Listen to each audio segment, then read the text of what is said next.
Play fake. Beathard sets up deep in the pocket. Goes down the field for Smith.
What's going on, everybody? Today is Friday. It is August the 8th, and we are in week 2 of our NFL preseason. I know everybody's, week 1, technically, since we had the Hall of Fame game last week, which was kind of a nice little sample size into the NFL season that's coming up, and we do enjoy the NFL on this channel.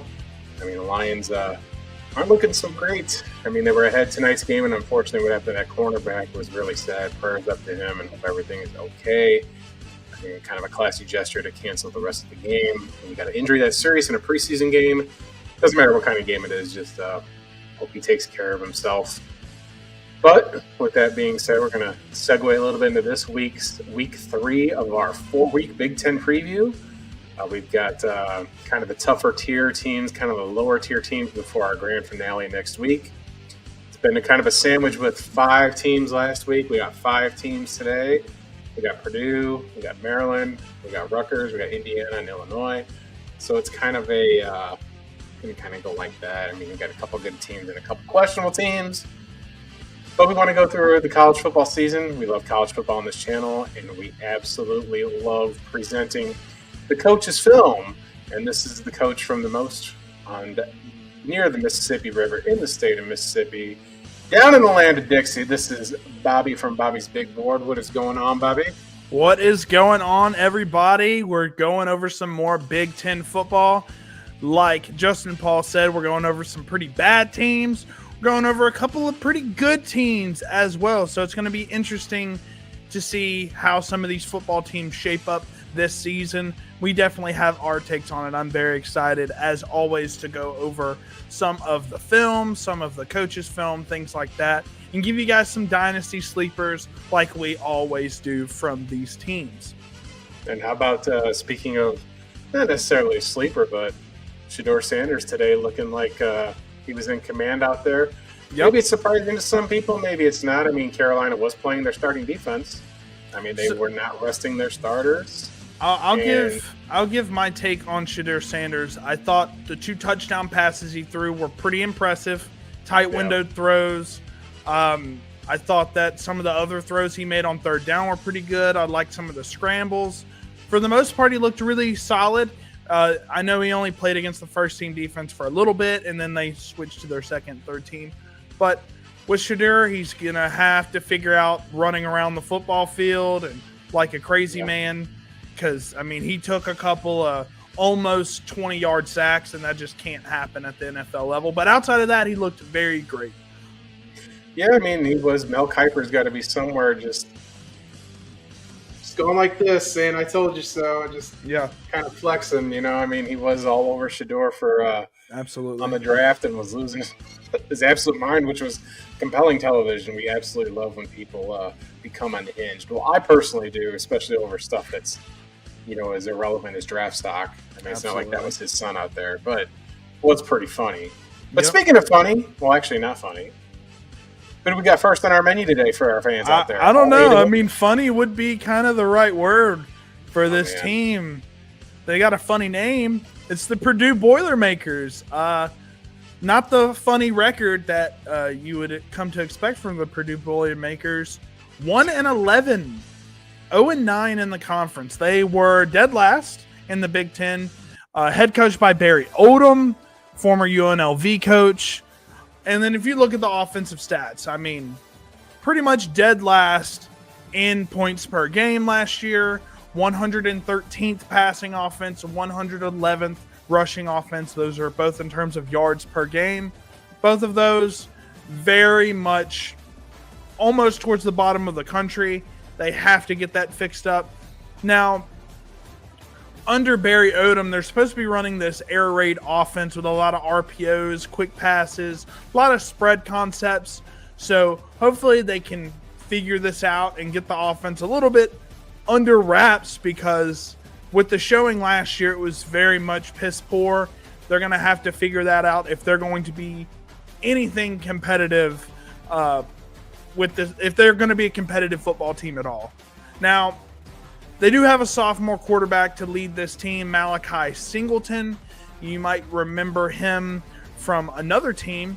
And they have 5 returning starters, which is one of the lowest numbers that we've seen of any team that we've gone over thus far. 1-11, obviously not what they were pushing for last season. What do you think about the Boilermakers going into 2025? It's going to be really tough for them. I mean, they did upgrade a coach. For people that don't know who, my upbringing, I grew up in Northwest Indiana, so I grew up an hour west of Notre Dame and an hour north of Purdue. So Purdue isn't exactly known for being a football juggernaut. They've always been historically questionable. Had some great players come through there, though, like Drew Brees and Mike Allstott. And I know he's not a great player in the NFL, but I thought David Bell was a nice prospect. Kyle Orton had a moderately decent career. Curtis Painter never panned out. It's just not a football school, but they do have a great color scheme with their black and gold and Purdue Pete and the world's largest drum and the train that goes around. I mean, they do have a little bit of a tradition there. It's just a basketball school. It always has been. They can't compete with Notre Dame. And when Illinois and Indiana are whipping your rear end, you've really got problems. Yeah, especially when they're like the gatekeepers of the top of the Big Ten, right? If you can't beat those teams, I mean, you're not going to even be in the conversation for a playoff run, nonetheless a Big Ten championship, right? And obviously, they're very firmly, I think, at the bottom of the Big Ten. Well, I mean, in the last 6 years, their special teams have been just atrocious. And you mentioned Malachi Singleton. I think Ryan Brown might be competing for that starting job over there. Yeah. It's really just kind of hard to track what this team's about, what their identity is going to be. If you said that there's a coaching change. Well, we know that there's a coaching change, but we're going to see, what Barry Odom's done. I mean, he's shown improvement. So it just depends on what kind of resources they're going to be able to pour in down there in West Lafayette. Also, shout out to Purdue. My brother is a Purdue alumnus. And you say alumnus, not alumni, because he is not plural. God bless my brother, though. If he ever sees this, shout out to my brother Paul. Ironically, that's his name. It's my middle name. So, but we'll see what Purdue's got going on. What do you got showing on the field here? So it's just their basic offense here. I know they like to run the ball a lot last year. I kind of wanted to showcase some of their offensive personnel, right? So there's a good jump ball versus Indiana State. Here's an end around versus Illinois. You're gonna expect a go-go style offense, right? So we'll see. I think they're going to be more air raid because they have a better personnel to fit that. But overall, I mean, Purdue, they don't have a lot going for them, but they do get the coaching upgrade. We'll see. And they do bring in some solid talent as well. So they're offensive coordinated by Josh Henson. They get their veteran running back. He's not very good in terms of the efficiency department, but he's a big physical runner in Devin Mockabee. He's, I believe, a fifth-year senior. So he's coming in for his final year of eligibility. And you got some new wide receiver faces. You've got Nitro Tuggle, who is a speedster from Georgia. Couldn't really get on the field there, so he's getting on the field here at Purdue. He's going to probably be their leading receiver in terms of yards. We'll see. And then they brought in Charles Ross from USC. So the QB play, I didn't talk about the other guy that's competing for that job because I haven't really heard a lot of news about him. I've pretty much heard that Malachi Singleton's shoehorned in for the starting job. So it's interesting that you're saying that there might be another guy possibly starting for this role. So definitely interesting for sure. But they have a completely rebuilt O-line, completely new with transfers, new talent that they've recruited, things like that. They were a poor offensive line unit. They were a poor unit all around offensively last year. So nice to see that they're trying to make some changes all over the place offensively, except in the running back department. Obviously, Maccabee has stayed here all 5 years. Very rare in this new college football landscape where you have transfers every single year. Maccabee has been a Boilermaker. Here's some Maccabee highlights. Number 45, stiff arm. Stiff arm. He does have a pretty mean stiff arm, as you can see. And here's some Nitro Tuggle, one of his few receptions for the Georgia Bulldogs in garbage time versus who was that? Tennessee Tech. Quick out. There's not much film on him. It is what it is. There's not much film on Mr. Tuggle. He has a really cool name. Speedster. Kind of a skinnier, lighter athlete. So we'll see how he pans out. But let's go ahead and get into the schedule for the Purdue Boilermakers. So I'll go ahead and tell you my thing. I think they slightly upgrade. I think they'll go 3-9, 1-8 in the conference. I think the coach is going to have to adjust to Big Ten play, which obviously is not easy. But I do think they win their first 2 games. And then, after that, it's a rough schedule after that. USC, I don't think they get it done there. Notre Dame on the road, not good there either. It is a road game, right? It's not a neutral site. I looked. That's correct. No, that's correct. Illinois, I think that's a loss. Minnesota, I think, is a loss. I think Northwestern might be the only other team that could be a competitive game for them in the Big Ten. So I gave them the Northwestern game. Then I have them losing their next 5 games versus Rutgers, Michigan, Ohio State, Washington, and Indiana. But you agreed for the most part.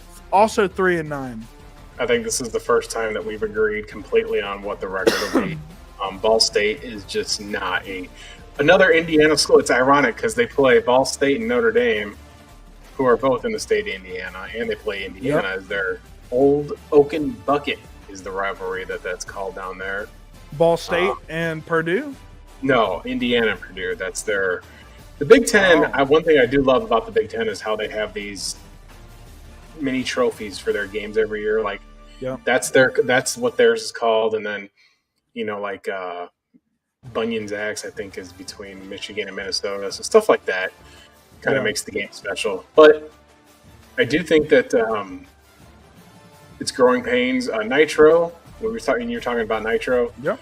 He was a sought-after recruit. I think that there's got to be a lesson for college athletes a little bit.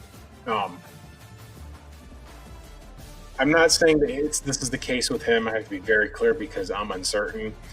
Yep. But I think that there's this immediate wave of just going to where they can pay you. Now, I don't know if you saw, like Texas Tech just pulled the top freshman in the class, beating out Georgia and beating out these elite schools because there's big oil money. Texas money, baby. Texas money. Tech. This is Texas Tech. I know. Texas Tech, Texas A&M, Texas, they all are big time. Yeah. But you got a bunch of big time oil guys. They're going to be able to recruit those star players. I mean, that's kind of a play out of the Texas A&M playbook when Fisher was there. I mean, they recruited. Texas A&M had Walter Nolan, and they had LT Overton. I mean, those guys are 2 absolute monsters, and they couldn't get it to work, so you can't necessarily buy these wins. And I think that if you're a college football, my advice would be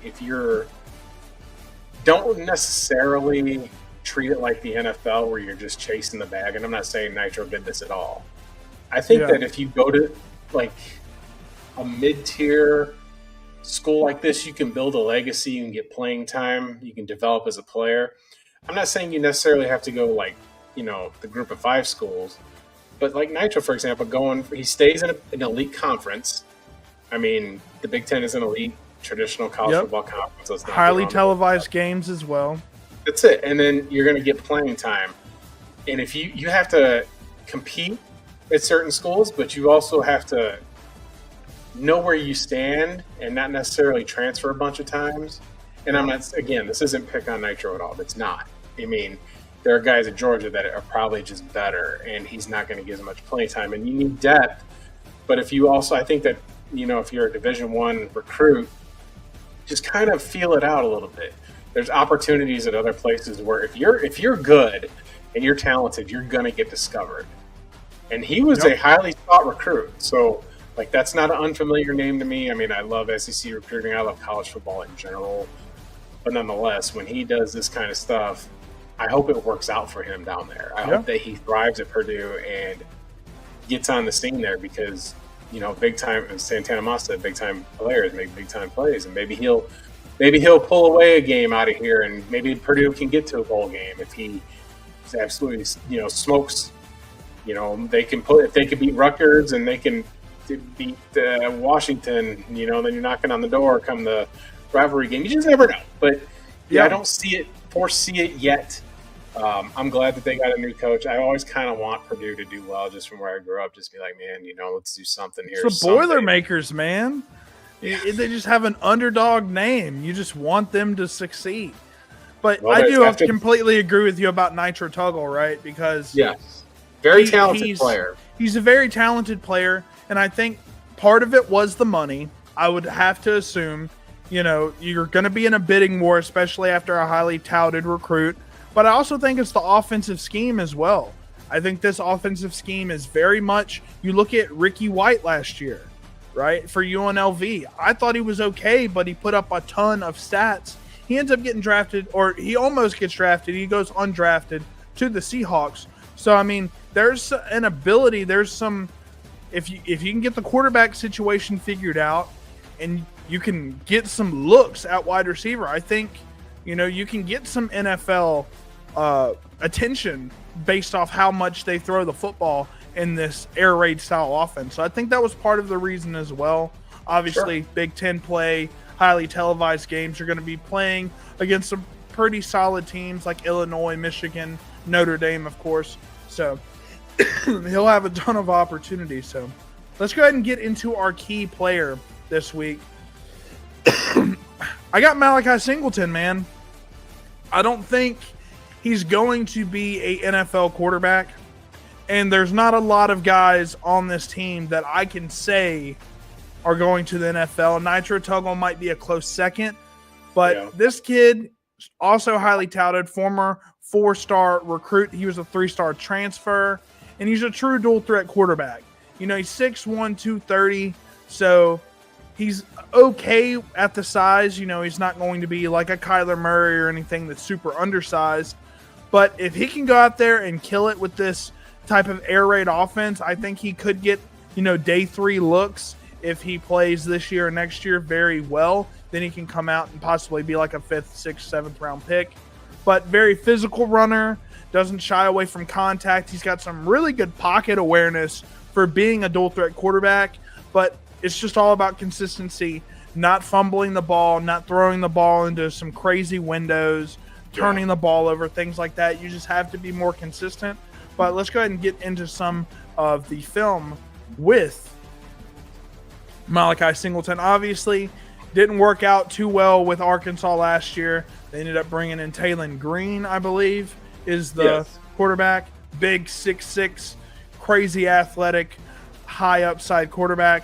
They take Singleton out of here, right? But you see on the run, sidearm throws here.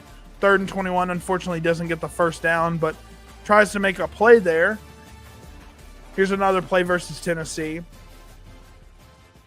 Steps up. Has a little bit of athletic ability.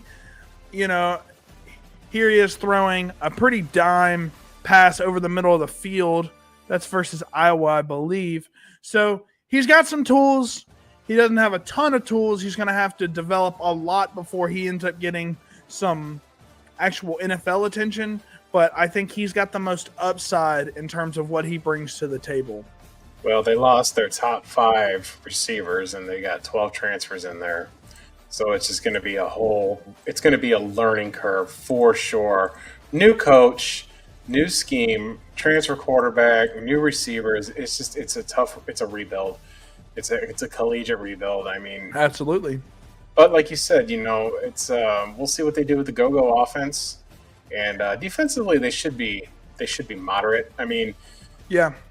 But it's a tall order when you're playing Ohio State, Michigan, Illinois, and Notre Dame. That's 4 really tough tough games. schedule. Yeah, and then it's just I don't know. I think the only thing that their secondaries returning, it's just real hard. It's just tough in a first year. I don't care where you go. Kalen DeBoer had all the talent in the world, went to Alabama and couldn't get in the playoff. I mean, it's just. When there's a new scheme, it's always a rebuilding year. I'm sorry, Purdue fans. Absolutely. So yeah, but I mean, I think Purdue fans would be happy with a 3-win season, considering it's a new offense. As long as their offense looks a little bit better, has some exciting plays, are competitive in some of these Big Ten games, I think Purdue fans will be happy, considering they only won 1 game last year. As a Mississippi State fan, if we tripled our wins from last year, I would be ecstatic. But let's go ahead and get into the next team. It's the Maryland Terrapins. I think one of the cooler logos of just straight letters, like all the other Big Ten schools are. They got the little thing at the bottom. I'm not sure what that is, but I do like that. Unfortunately, it's a state flag thing. Okay, that makes sense. They weren't the best in terms of their record last year. 4-8, 1-8. In the Big Ten. So farmed a couple wins outside of the conference. Then they were not very competitive in the Big Ten last year. They're head coached by Mike Locksley, who looks very intimidating, not going to lie. And in terms of their offense, really weird here. 101st ranked offense in terms of points per game. I'm going to skip over the passing real quick. 116th rushing offense. But look at that. They were a top 20 passing offense in terms of passing yards per game. That's probably because they were playing from behind a lot, so it makes sense. But still, having a top 20 offense in college football, very impressive. They run a pro-style spread offense. They try to operate off of the run game and then have explosive plays on play action, things like that. That's how they like to run this. Obviously, if you look at the rushing offensive yards, not very impressive. So the run game did not work last year very much. And I think we're going to have a little bit of a quarterback competition between Justin Martin and Malik Washington. Not the Malik Washington that plays for the Miami Dolphins. Completely different guy. This guy plays quarterback for the Maryland Terrapins. And they have 7 returning starters, which obviously isn't the most that we've seen. And most of those were on defense, if I remember correctly. So a lot of transfers for good reason. This team kind of stank last year. But how are you feeling about the Maryland Terrapins going into 2025? Well, fun fact. The University of Maryland has the Big Ten's all-time passing leader in history. And it's Talia Tagovailoa. And for you Terp fans out there, you know that Mike Locksley was on Nick Saban's staff. And he got the job there, and he took Talia with him. And he is known for being an offensive guy. But it's been, he's got a very generous passing game. They just, when you lose a star player like that, like Tagovailoa, you got to just kind of rebuild a little bit. I think this year it's still going to be kind of more of the same. I mean, they do return some offensive linemen, which does help. Locksley's been there for some time. I think that is his alma mater. But I mean, luckily the schedule is a little bit favorable for them. They don't have to play Ohio State. They don't have to play Penn State. They don't have to play Oregon. But they got 5 games on the road. And I know that they're having NIL issues here. So makes sense. It's Maryland, It's just, it's semi-crippling to the game of football. It's Because unfortunate. It's really unfortunate, right? And eventually it'll balance out. I mean, they did go 4-8 last year. But man, I mean, it just might be better offensively than it was last season based on, a change in quarterback. But I expect both of these guys to play, here and there. I think they'll try to figure out who's who early on in the season and just kind of give both of these kids, because they're both relatively young. So they'll probably give both of these kids an opportunity and just see who ends up winning the job outright. That's usually how they do competitions. But again, Maryland is another basketball school. It's like Purdue. It's a basketball school first. Great throw right there. Yeah, great throw. That guy, unfortunately, want to say transferred out. Billy Edwards, I think that's his name. Ty Felton, they lost him in the draft. He was a third-round pick to the Vikings. We'll go over this guy in a minute. Don't worry. That's an elite run. I mean, on so many levels, because right there. Look at the vision. Right there. Like, you just, that's natural running instincts. That's good football play. Like, hey, what class do you think that guy is that made that play just then? If you had to guess what class he is. I would guess a sophomore. He's a true freshman. I was a true freshman doing that. Isn't that crazy? Well, we'll talk about that kid a little bit later, but definitely excited for who just made that run. We'll talk about him, but beautiful stuff there. But yeah, like I said, they lost Ty Felton. That was a big time loss. I loved him. He was a day 2 pick for a reason. The Vikings saw a lot in him. Just big time jump ball receiver. He had a ton of yak ability as well. Super fast. So let's go ahead and get into some more stuff with the Terrapins. Here's your 2 quarterbacks, right? You got Malik Washington, who's a true freshman coming in. And you have Justin Martin, who's the UCLA transfer. Want to say he's a sophomore, if I remember correctly. But they're offensive coordinated by Kevin Sumlin. And they have a lot of potential at the running back position. Nolan Ray, who's the guy who just ran that insane run. And then they got Juwan Williams, who was also a pretty highly touted recruit. And they brought in some wide receivers from the transfer portal. They did do fairly well in the transfer portal. They got Caleb Webb. They got Jaleel Farouk as well. We'll talk about them. But their depth at O-line is alarmingly thin. I think they're going to be starting some true freshmen, although those freshmen are pretty solid in terms of, I want to say there's going to be a 4-star freshman starting on that line, which isn't the worst thing, but we know we like our more experienced offensive linemen, especially in college, right? Just because the offensive lineman position, there's just so much to it, and you just need a lot of reps to end up becoming consistent at the position, right? So let's go ahead and look at UCLA Justin Martin here. Quick throw. I like his arm. I like his release. Pretty fast stuff from Justin Martin. Here's another rep from Justin Martin here. Versus Penn State too. Just ripping it, man. Sidearm, ripped it to the tight end there. Here is some Malik Washington stats from their spring game. I'll show that one more time. It's just on a mesh concept here. Yep. Just simple mesh concept. Try to get some rub routes. Number 9. Just trying to get as much yards after catch as he can. Good stuff there. But yeah, I mean, there's a lot of exciting stuff with this offense. They brought in a lot of solid transfers, Justin Martin included. I think he will get the nod as the starting quarterback, at least by week 3, week 4. I think Malik Washington, he'll get his, he'll get some starts, I think, but I think they're going to ride him on the bench a decent amount. But, yeah, I mean, there's a lot of stuff to like here. But we'll go ahead and get right into their schedule. And I have them going 3-9, slightly regressing. I think there's a lot of new faces in this offense. Yeah. I also think their schedule's a little bit harder. The only game I have them winning in the Big Ten is the UCLA game. And I also have them losing to Northern Illinois. I like that team a lot more than most people do. Florida Atlantic, I think, is a win. Towson, I don't even know what that is. I think that's a win for sure. Wisconsin, I think, is going to run all over them. Really? Washington, Run all over them, huh? Yeah, I think they're going to run all over the Maryland Terrapins.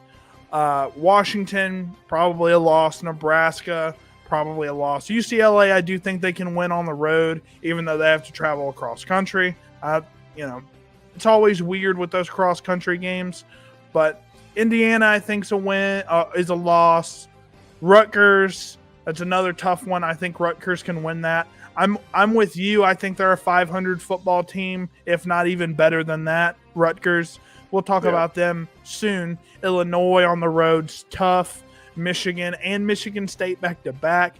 I think those are both losses. So yeah, I have them going 3-9. You have them going 5-7. So a slight upgrade. So what games do you see them winning in the Big Ten? Because I have them going 1-8, of course, and losing an out-of-division game. So what did you see in the schedule? Obviously, it's a pretty tough one, but overall, what did you think? 4-0 start. I think that they could beat Wisconsin. Like, I'm not big on Wisconsin this year. Sure. I know it's a little tricky with all these players coming in for these coaches to just deal with all these transfers and when you have the inferior offensive line. But I do think that they can get Wisconsin, and I think that there's another win that they can pull out in there somewhere. Maybe it is UCLA, like you said, and then losing 5 in a row to end the season would absolutely crush them because they'd be fighting for a bowl. But I think that 5-7 is their ceiling. I tried to be a little more of a optimist because I know Coach Loxley does a really good job of coaching players, and he does a great job running these offensive schemes. And when you don't have film on people, sometimes you can just go out there and pop somebody in the mouth. I mean, yeah, Maryland absolutely. They've got a lot of young players here. So yep. But that's just how I just can see 5 wins. Your 3-9 it wouldn't surprise me if that happened either. And I don't think Loxley will be on thin ice yet. I mean, you'll have to just regroup and see what they're able to do next season if they don't get a bowl. But if you miss the bowl 3 straight times, you got to be out the door. But Kevin Sumlin also, he's a good offensive-minded coach. He used to run. I mean, he got paid a ton of money when he was coaching Texas A&M, and he was the head coach out here at Arizona. I mean, he's got plenty of experience, so it's not like he's got an inferior staff. Yeah, so absolutely.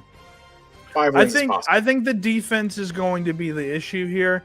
I think the offense will be better than people expect, especially, like you said, the young team, not a lot of film, right? Things like that. I think losing Ty Felton sucks a lot more than people might give them credit for. But, yeah, I mean, 5-7 is definitely doable for the Maryland Terrapins. But I want to go ahead and talk about this guy, Nolan Ray. He's a redshirt sophomore. I lied earlier. He was a redshirt freshman when he made that run. But not a lot of people are going to be talking about him. He was a 2023 3-star running back recruit, the number 72 running back recruit in the nation, number 17 player in the state of Michigan. And he had very limited touches in 2024. 75 carries, 374 yards, and 2 touchdowns, 5.0 yards per carry, which is something that we like. Obviously, we'd want it a little bit higher just because only 75 carries. But kid has a ton of burst and speed, solid elusiveness like we saw in that clip. But at 195, I'd like him to be around that 210, 215 range if he can get up there. Obviously, he's only a redshirt sophomore, so he'll need to bulk up a little bit in my opinion. But overall, I love what this kid put on tape, and I'm very excited to see what he does in more of that lead back role for Maryland. But here is that play versus UConn. Say what you want about UConn, but their defense was pretty nasty at certain parts of the season last year. Beautiful run there from Nolan Ray.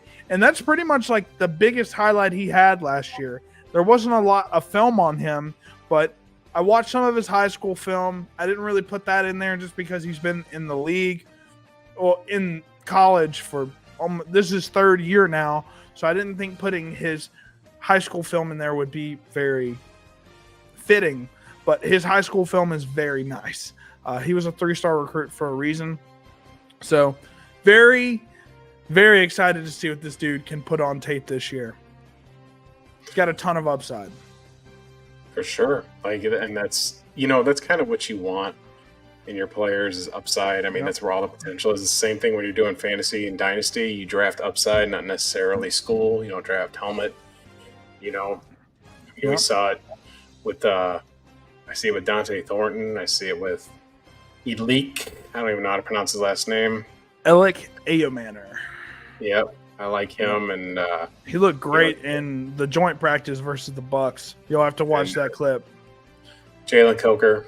I mean, just guys that if you've got upside, you're going to play football, and if you got the right coaching, which they will here with Loxley and Sumlin, and they can utilize him. They've already seen flashes of what he can do. I mean, there's easily 1,000 yards in this guy. He can get 1,000 yards and get 10 touchdowns and just absolutely be on everybody's radar.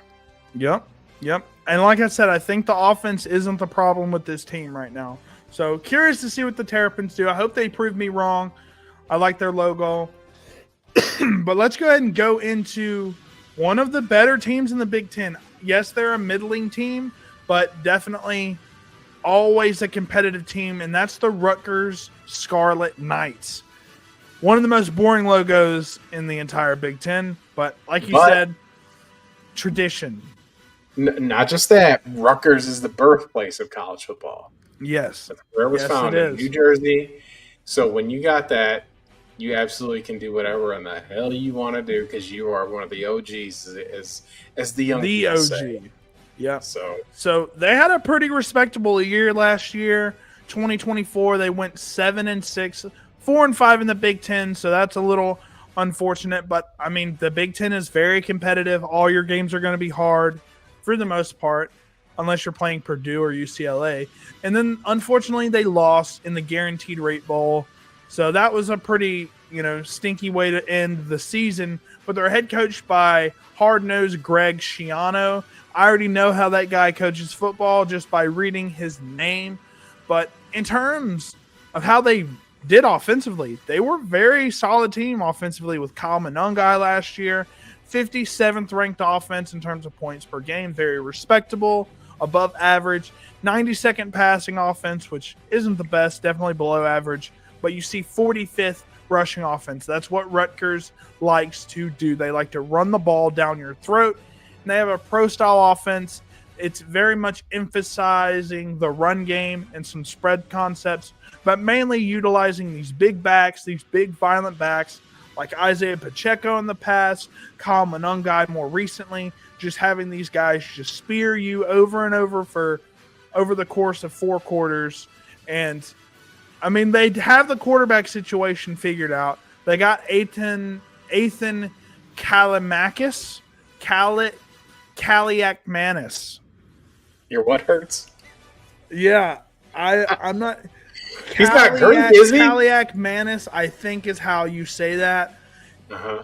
He's their veteran quarterback. He's returning for his final season, and they have 12 returning starters. It's very important to have a guy that's familiar with the system. He's fairly efficient as a passer as well. We'll talk about him more in a minute. But very important to have that quarterback question mark checked off.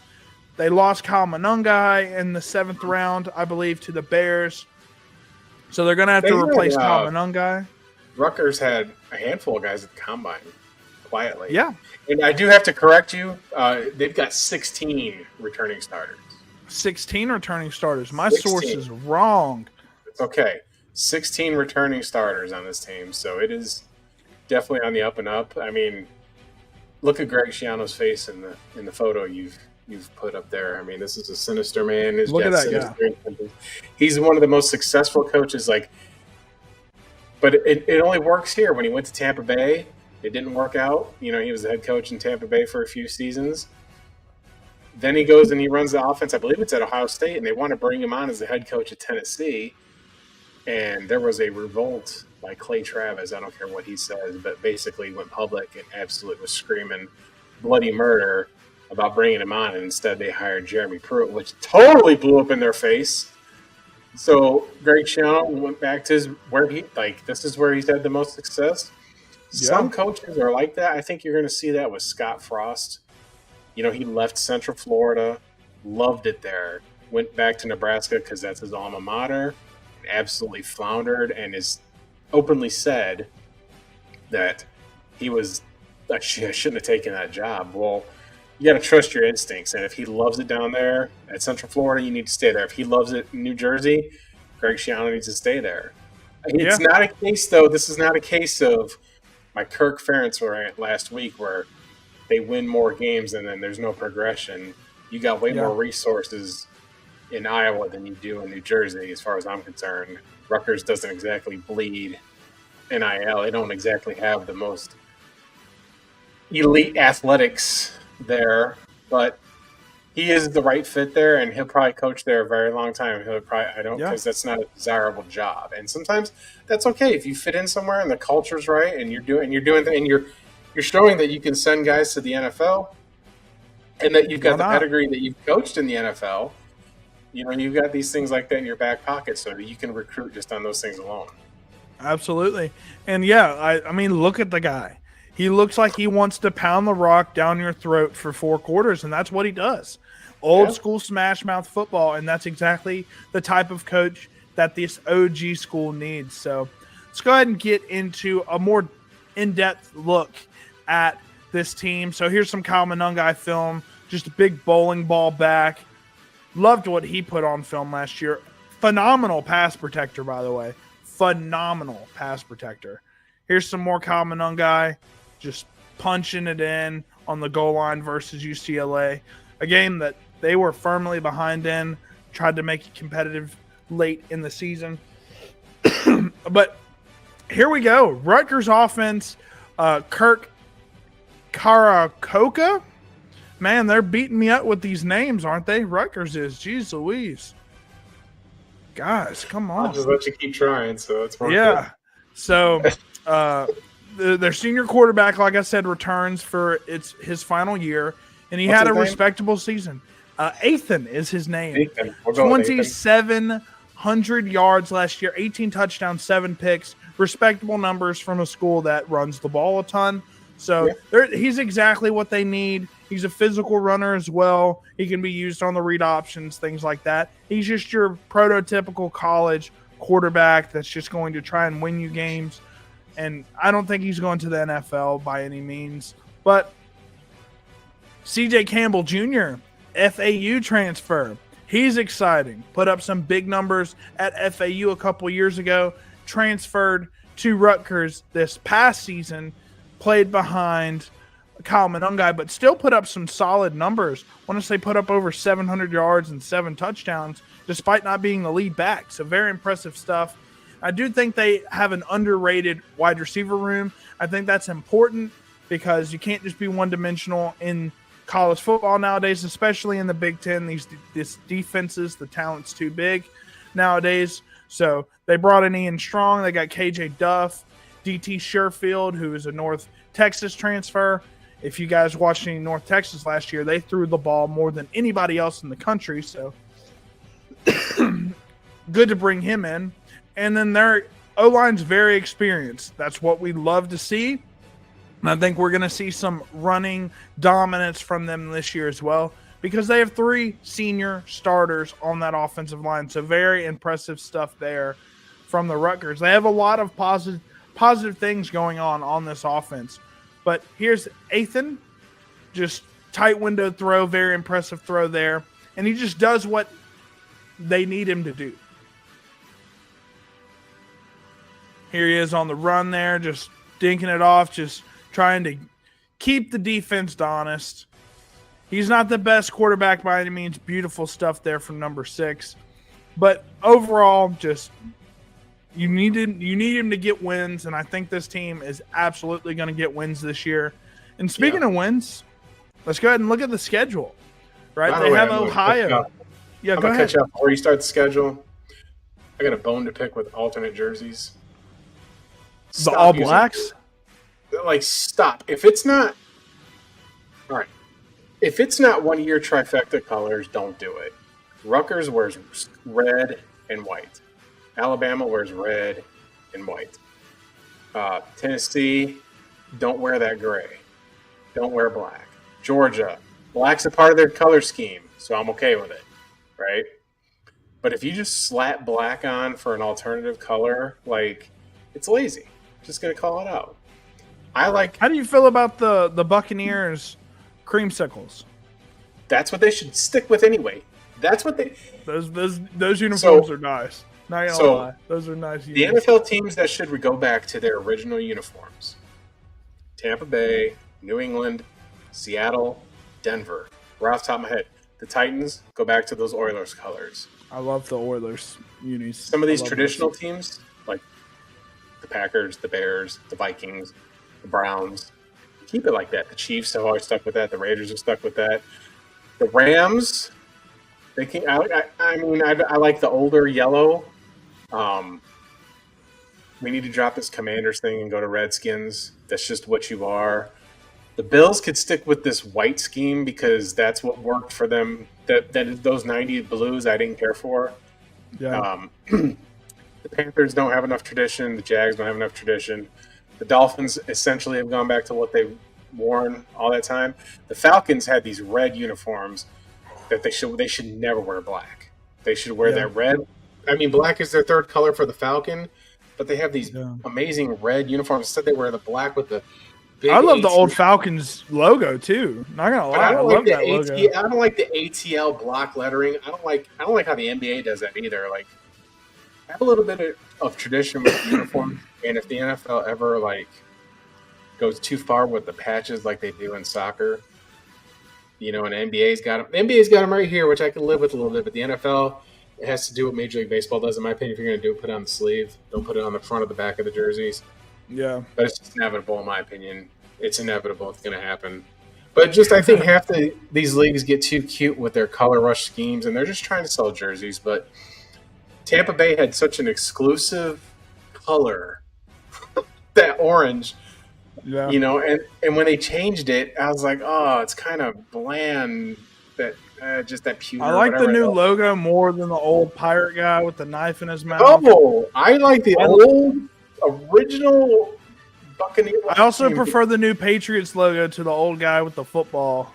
No, I said we disagree. But I like some of the older. I like the Oilers logo more than the Titans logo. I do like the Titans logo though. If you look at the New England Patriots logo in the 80s, they looked like Patriots with the red jerseys and the Patriot pat on the helmet and the stripes on the helmet. That's kind of a lost art.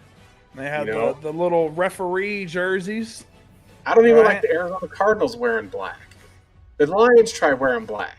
Stop throwing black in the mix with uniforms unless it's part of your color scheme. Figure out, you get like 3 colors. Those should be your 3. Don't just default to black for the other color on the jerseys or the helmets. It looks terrible. Like the Cardinals wore an all black helmet and the all black with the red letters, and it's just like, this looks like shit. But when they wear the Cardinal red, it looks way better.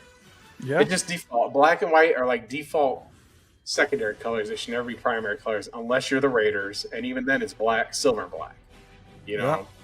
Silver and black. Pardon the uniform right there. Yeah. So we'll get into the Rutgers schedule here. So they play Ohio and then Miami of Ohio, back-to-back games. I think both of those are wins. I'll go ahead and get into my prediction. I think they go 6-6, 3-6 in the conference. So more of the same. I think they'll go to a bowl game. Depending on who they get in the bowl game, I think they could possibly win that bowl game. But yeah, I got them beating Iowa, I got them beating Minnesota, and then Maryland, I believe. No, I've got them beating Minnesota, Purdue, and Maryland. So, obviously, I think they lose to Iowa, Oregon, Washington, Ohio State, Penn State. This is a brutal schedule. Illinois, I think, is a loss too. But, I mean, it's a tough schedule. I mean, late in the season, you play Ohio State and Penn State back-to-back. That's tough. You have to play Oregon. Yes, it's at home, but still, that's a rough game. So you have them also going 6-6. So what games do you have them losing? I think obviously the obvious ones, Oregon, Penn State, Ohio State, Illinois. But what are the other 2 that you see them losing? First of all, that first game, that's an upset. Oh, you think Ohio gets them? So I put some MAC action. I put a bold take that Ohio wins the MAC, right? Not just that they beat Rutgers and they beat West Virginia and start out 2-0. Then they lose to Ohio State, but I think that they make the college football playoff. That's a bold, long shot take. Hot take. For a MAC that would be team the first MAC team ever to make the college football playoff, right? Yep. I think that they have the Ohio Bobcats. Mm-hmm. I mean, this could be thrown in my face. Somebody could be like, "You're an idiot." I mean, not like I'm saying that. I think that's within the realm of possibility. They can make a college football playoff appearance. That might be the hard be. part. But I think if they beat Rutgers and if they beat West Virginia, and then if they lose to Ohio State and win the MAC, and win it decisively, like if they'd have to sweep it. I mean, Ohio State they'd have to go 11-1, and they'd look at those wins and say that's enough to get in over an SMU, because they'll have, a road win. 2 road wins over a Big Ten team and a Big 12 team, and I think that's enough for a MAC team to say, hey, look. But I do think they beat Miami of Ohio. I think they beat North. I agree. State. I think they could beat Washington. I think they could beat Purdue. I know they'll beat Maryland, and they might squeak out something else. Maybe it's Oregon. Minnesota, maybe. Oregon's got to come all the way across the country. They don't have Dylan Gabriel there anymore. I just don't like to give Oregon these automatic wins just for helmet's sake. I mean, they ran that last year. That could be their stumbling block. A lot of talent, man. They got a lot of talent. Sure, they do. But Alabama lost to Oklahoma 21-3. That did happen. That was tough. So, granted, Dan Lanning has been in Oregon for a few years now, but nonetheless, these things can happen. But I think that they can make a bowl game. Probably the Pinstripe Bowl right there in the backyard in Yankee Stadium. So yeah, that would be cool. Last year the MAC championship was Bowling Green and Western Michigan, right? Does that sound right to you? I believe so. Yeah, and then Bowling Green lost to Western Michigan? Can't recall. I don't remember. I just remember watching Harold Fannin Jr. get a bunch of catches in the MAC championship. He got a bunch of catches every game, hence why he led the entire country in receptions and yards last year as a tight end. But anyways, let's go ahead and get into the key player for Rutgers, and I think it's CJ Campbell Jr., the redshirt junior, 5'9", 189 pounds. I'm going to say this now. Kind of reminds me a little bit of Keaton Mitchell, if you remember him, a few years ago. But very much low-key kind of player. He was a 3-star transfer prospect. He came out of FAU a couple years ago. Obviously a 0-star prospect, hence why he was at FAU. I'm sorry. He had even better stats than I thought last year. 844 yards, 11 touchdowns, averaged over 5 yards per carry with Kyle Monungai there. So they were very successful rushing the ball last year. Also, even more importantly, 466 receiving yards, 3 touchdowns through the air. And put up, I want to say, over 1,000 yards and like 15 touchdowns at FAU when he transferred. Very impressive speed and burst. He's a reliable pass catcher. He's very explosive. But like Keaton Mitchell, hence why Keaton Mitchell went undrafted.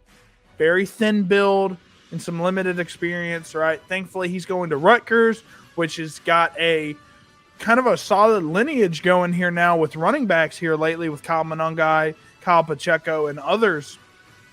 Ray Rice went to Rutgers. Ray Rice? That's weird. I did not know that.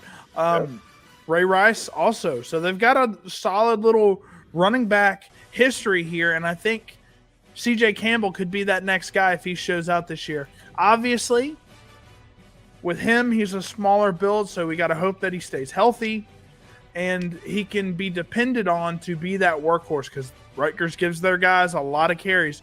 But here he is, early on in his career at Florida State. Didn't really get much playing time at Florida State, but here he is versus North Alabama in garbage time. But then that game was to FAU. That was the game that changed. That game changed Florida State history because that's the game where Travis got hurt. That's the game that knocked them to where next week they struggled and knocked themselves out of the playoff. Yep. Man, the North Alabama game. I'll never. That's just was when he got. It's ruined his career. He had to retire from football. It's really sad. Yeah, that was really unfortunate because I was excited about him, right? Because I thought maybe he'd get on the field if Aaron Rodgers didn't pan out, which he didn't, and he just could never get fully healthy again off that injury, and it's very unfortunate because I was pulling for him, man, because he had a lot of upside for sure. But CJ Campbell, definitely a guy to keep your eyes out on in this 2025 season. If he gets cooking early, don't say I told you so. Let's go ahead and get into the next team, the Indiana Hoosiers. You know what a Hoosier is? I am from Indiana. So I was born there and lived there for 30-something years, so I know exactly what a Hoosier is. But I knew that Indiana has absolutely become like incredibly obnoxious. Incredibly obnoxious. It's so funny to me because they're the worst team in the history of college football for Division I. They're the worst. They've never been Not this past year, though. Not this past year. So, Google me, Coach, is what he likes to say. Google me to find out who I am. That was his famous call. Kurt Signetti? Yeah, he said, Google me. He said that in a presser. He's extremely cocky without all the wins. Absolutely got exposed for that soft schedule when they went to Notre Dame. I mean, it was my favorite. I don't know. The first round of the college football playoffs was pretty justifying for me because Indiana talked all that shit and went to Notre Dame and lost.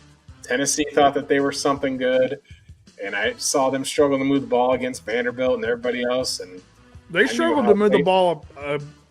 Tennessee did. That offense was horrible, man. I hated it. Ohio State put boot to ass, and then SMU, who should not have been in there. They should have lost when Clemson beat them, and Alabama should have been playing. At Penn State and SMU never, ever got it going. So the first round of the playoffs was absolutely like, the Crimson Tide weren't in it, but man, I thoroughly enjoyed watching every team lose that I wanted to lose. Not that I'm that guy, because usually when your team's out of it, you care less.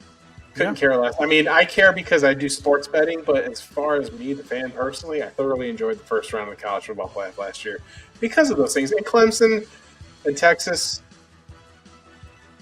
I'm sorry, did Clemson? Yeah, because Arizona State had to bye. So I was kind of bandwagoning on them because they're right here in Phoenix. But yeah, Clemson losing, Dabo. They almost got past Texas too. Well, hey, that would have been fun if Arizona State. I mean, they scored on fourth down or whatever it was, but I think the moment was a little too bright for Arizona State. But they played their hearts out. God bless them. Kurt Signetti is extremely. Even Nick Saban said, because he was on Saban's staff at one point, said, "I don't know where you learned to talk all that shit because it wasn't for me." He said those exact words on College Game Day. So we'll see what he's about. Like they had a game scheduled against Virginia, and then they backed out of it to put Old Dominion on there. And like that's why I can't take these guys seriously. Their out-of-conference schedule is softer than baby shit, and you'll see it when we go over the conference. So that's how I feel about the Hoosiers. Of course, I mean it's like you're basically the tallest midget. Fair enough. Shout out the midgets out there. But I will say, before we get into the Hoosiers, Arizona State, I am so happy. I've already got tickets to the MSU Arizona State game, September 6th. That's going to be a interesting game. I think they are going to millywop us, but definitely curious to see. I get to watch some of their NFL talent. I mean, Arizona State has a ton. Tyson, he's amazing. Their quarterback's got a lot of promise as well. So we'll see how they do. I'm excited to watch that. But let's get to the Hoosiers. Before you get into it, Arizona's got 3 quarterbacks right now from where I live in the NFL, and 2 of them are going to be starters. And that's Brock Purdy and Spencer Rattler. Yep. I mean, down the street. Tyler Shuck, Yeah, he's Was from here he- too. He was Yep. from here. So regardless, Saint starter is probably going to be from I Indiana. think Spencer Tyler Shuck's Rattler been won the job. Yeah, Shuck has looked pretty awful in training camp thus far. He's had some ups, but a lot of downs as well. So if you got any Spencer Rattler shares, keep them. But we'll finally get into the Hoosiers. They went 11-2 last year, 8-1 with Curtis Rourke, who ends up being drafted by the 49ers late day 3. But look at that points per game, which is weird. Second ranked offense in terms of points per game. They were scoring pretty much more than anyone else not named Miami last year. But you look at the yards. 35th passing offense, very respectable. But you expect a team that has this many passing yards or this much points, you'd think they'd put up more yards, but they don't. But both very respectable numbers. 35th passing offense, very good. 63rd rushing offense, above average. So very solid stuff. They run a pro-style spread offense. We'll say that a lot, especially with Big Ten teams. He runs it with a lot of speed. He loves speedy personnel. That's what he likes. A lot of quick passes. Get your playmakers the ball in space and watch him go. So they got to replace Curtis Rourke, who I liked a lot. I thought he was a hard-nosed quarterback. He played the year on a torn ACL, if you can believe that. He played hurt all year last year. And He's from Canada. Fantastic. Yeah, he's a hard-nosed football player, man. His brother's a quarterback in the CFL. Oh, sick. Okay. Yep. So they get Cal transfer, Fernando Mendoza. I don't have the A on here, but there's an A, I promise. Fernando Mendoza, who Mel Kiper is saying this kid's a first-round talent. He's saying he's going to be a first-round draft pick. I don't see it personally, but definitely has some upside for sure. They're returning 7 starters. So let's go ahead and look at so there's Curtis Rourke on a torn ACL. And this is what I'm talking about. Just get your guys the ball in space. Here he is right here. Quick pass to back of the end zone versus Northwestern. Yes, they were 5-0 off pretty much nobody. But let's go ahead and look at Mike Shanahan. If you guys recognize that last name, yes, they're related, I promise. Fernando Mendoza at quarterback, 3,000 yards, 16 touchdowns, 6 picks in 2024 with Cal. Very respectable team last year, Cal was. And then they have a reloaded running back room as well. Roman Hemby comes over from Maryland. Maryland's going to be missing him a little bit. Lee Beebe Jr., speedy guy from UAB. And then they pretty much have the same wide receiver room as last year. Elijah Surratt, he's probably the biggest name on this offense. Omar Cooper, he's solid as well. They're their biggest 2 wide receivers. They both stay, but they only have 2 starters returning on the offensive line, so they're going to have some questions there. But let's go ahead and look at some Fernando Mendoza, see what he brings to the table. Here he is on the run there, throwing an accurate ball. Very solid ball there. Here's another rep from Mendoza versus UC Davis. Heck yeah. And then here is some Omar Cooper. Solid yak ability there. Getting some extra yardage after the catch. Excited to see Lee Beebe Jr. as well. But let's go ahead and He's a good player. He was a really good player for the Blazers last year. Probably one of their best. Yeah. So Indiana's got a good player in him for sure. Well, let's go ahead and look at the schedule. Obviously, Old Dominion, very poor football team. I'll go ahead and show you. I have them going 9-3, 6-3 notably in the Big Ten. But Old Dominion is a win. Kennesaw State, they're one of the worst teams in the country. Indiana State, I got them starting off 3-0. Then I got them losing to Illinois. I have them beating Iowa, losing to Oregon. I have them beating Michigan State, beating UCLA, beating Maryland, losing to Penn State, beating Wisconsin, beating Purdue. Let me see. Yes, that's correct. So they lose to Illinois, Oregon, and Penn State. Those are their 3 losses in my opinion. But you have them going 8-4. So very similar scores here. I'm assuming you have them losing to Penn State, Illinois, Oregon, and I bet your 4th loss would be Iowa, if I had to guess. No. I actually I got them losing to Michigan State. Okay. They're trying to get a resurgence here. They haven't been very good the past couple of years, but they're trying. I think that there's there's a statistic that comes out. Well, not a statistic that comes out. If you look at turnover ratios for each team every year, Indiana was plus 15. And it's really hard. Like, that's a statistic that history shows is you trend down after you have a year like that. Yeah, it's hard to sustain impossible that. to maintain a turnover standard. So when you benefit from those kinds of things, that's why they had the season they had last year and was able to make the playoff. They're not going to the college football playoff. They're going 8-4. They're going to the Gator Bowl. They're going to a Big Ten tie-in somewhere. Or they could be in the what's that one? The one that they have it in Tampa. Jesus Christ, I can't even think of what it is. But they'll be in a New Year's Day Bowl, but I don't think it'll be a Big Sixer. I don't think it's a playoff team at all. Fair enough.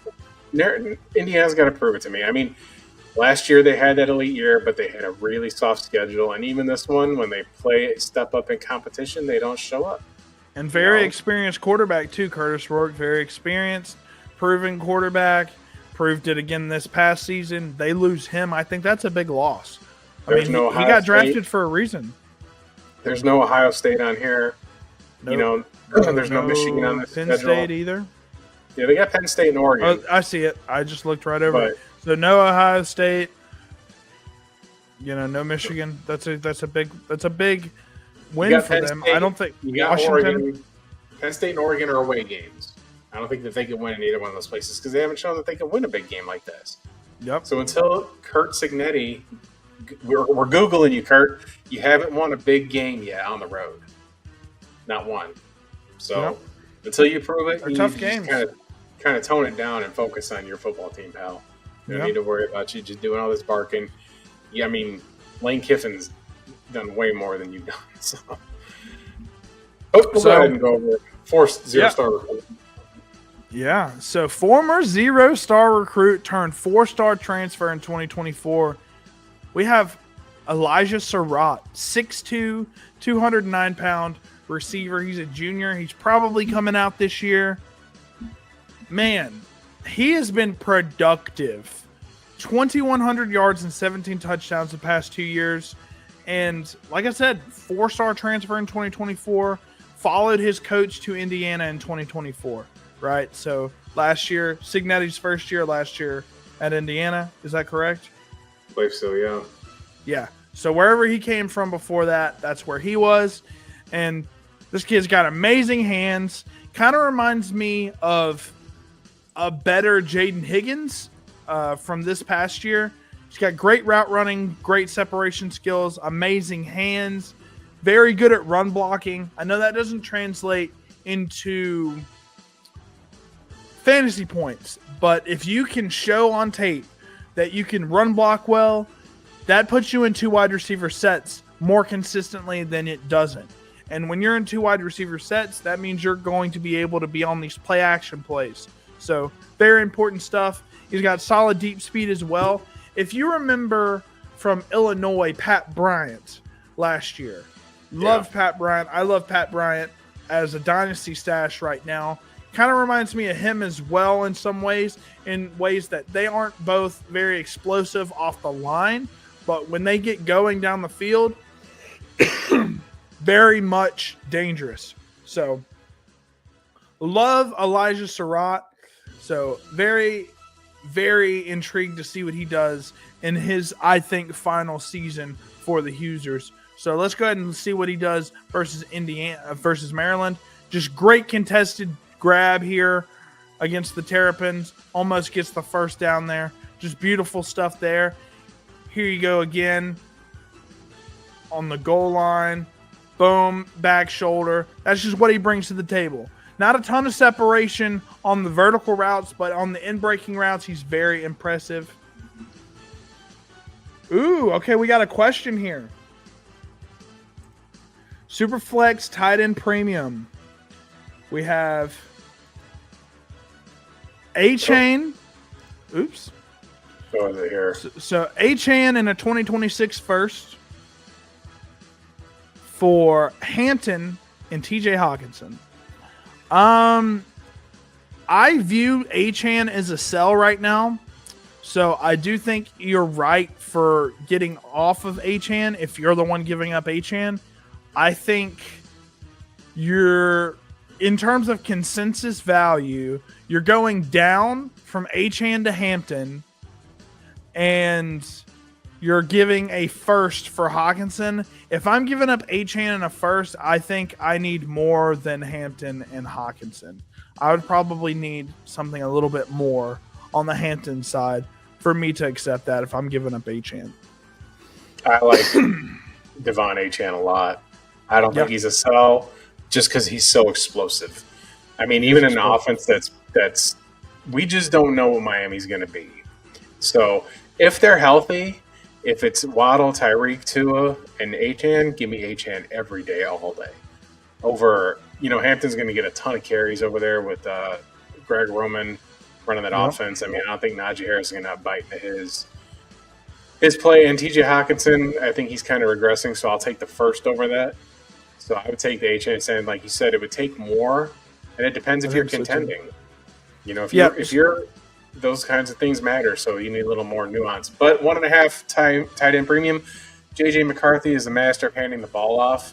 So I wouldn't know on that tight end situation, even though he's proven to be great, with Stafford and Goff before they traded him and stuff like that. But I like the A-Chan side more on that trade. So thanks for the question. Plus Hawkinson's just been very inconsistent with his health here lately. Coming off the ACL injury in 2023, that lingered halfway through 2024, and then when he played, he was inconsistent then as well. Obviously, the quarterback question mark's big. Obviously, you have Jettas there. You have Addison, Ty Felton there as well. So it's very interesting. I think you definitely need more. We have completely different viewpoints on A-Chan. I think he's a sell. He doesn't. And we both still think the A-Chan side wins pretty not significantly, but it's definitely more than marginal for sure. I would need another player like a Kyle Williams in a second on top, I think. But let's go ahead and get into our final team. Guys, we will always stop the stream and answer questions. If you guys have any Dynasty questions that are not related to what we're talking about, we are a Dynasty show first and foremost. We're talking college ball, but if you have any Dynasty questions, we would love to sit here and talk to you guys about any Dynasty questions that you have. But until we get that next question, I'm going to go ahead and talk about the Illinois Fighting Illini. Is that how you say that? I think that's how you say that. It's not how you say that? How do you say it? Illini. Illini? That's horrible. I hate that word. That's kind of like, that's what it's always been, the Fighting Illini. And Fighting Illini. This is the one Big Ten team where that block orange eye is not the original logo. Really? No, it was an Indian. That seems like an original logo because it looks like all the other ones. Nope, that one was a Chief Illiniwek was the name, and I will actually pull it up here real quick. Let me present for you. I'm gonna share for everybody here. You see this right here? Ah, okay, that's pretty cool. I actually like that. I like that a lot more than the block eye, not gonna lie. Yeah, but we went into a controversy about it because Serrano protests in 2000s banned use of native imagery, but none of this stuff, I don't think that was controversial. Just, kind of, people are just easily offended. And, this whole thing with the Redskins, they've asked and surveyed those people and they absolutely don't care. Yeah. Florida State Seminoles. Seminole Nation says we love it. They have an actual Seminole come and throw a spear in the ground. It's a tradition. Like that's awesome. That is one of however you feel about the Seminoles. They're one of my least favorite teams in college football. Regardless, that's a great tradition. It's not a character, and these people try to make it like it's a character, and it's not. It's not a character. So tradition. Just get off the horse. Like you're playing to be these fighting Indians, right? They're warriors, right? The closest thing to a character was the Cleveland Indians Chief Wahoo. But even then, it wasn't like, I don't know. We're not going to get into all that, but I they should bring that back because that was a big part of Illini football forever. And, maybe they will. Valparaiso University, they were called the Crusaders. And now there's something. I can't even think of what they're called. It's so completely like lacking of any sort of structure. What are they called now? The Beacons. The Beacons. Beacons. A beacon of light. I grew up 10 minutes from Valparaiso, Indiana. Right. It was the Valparaiso Crusaders forever when Bryce drew and they made the tournament and the March Madness and went crazy. And they just recently changed it. It's just ridiculous. Stop doing that. Stop doing it. The only time you should change is if there's like a consolidation of schools. Like, for example, there were 2 high schools in a city called Michigan City, Indiana. And one was called, they had 2 different names, but eventually the school district combined the schools. They built this beautiful football stadium for them, and they're called the Wolves. Like, that's okay. But if you're something like, because somebody's feelings are hurt, bro, you're too old for that. Stop doing that. Stop pandering to that. I'm not a fan of that. I don't care if I lose subscribers for that. Get over it. Get over it. It's nothing. If it's blatantly offensive, that's one thing. But in this case, it's not. So, yeah. Illini, is that a term for any sort of I'm not sure Indian tribe or anything? Well, but they've always been the Fighting Illini. Yes. That's awesome. Just like the Utah. I do like that name. The Utes.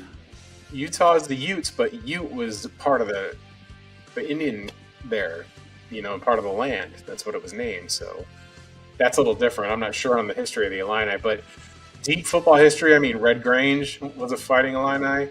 Dick Butkus is an alum there. I mean, there's a deep football tradition there, and you go down to Champaign, and like their football stadium is just absolutely a Big Ten football old school feel. Let's see real quick. For the context, I'm in a win now. I need more tight end depth. I'm really high in Hampton. My other tight end is Henry.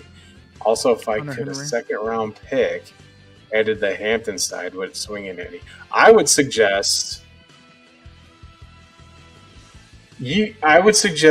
not. I think that there's better tight end options. I think you can trade that 2026 first for George Kittle. Or you can go get Kyle Pitts.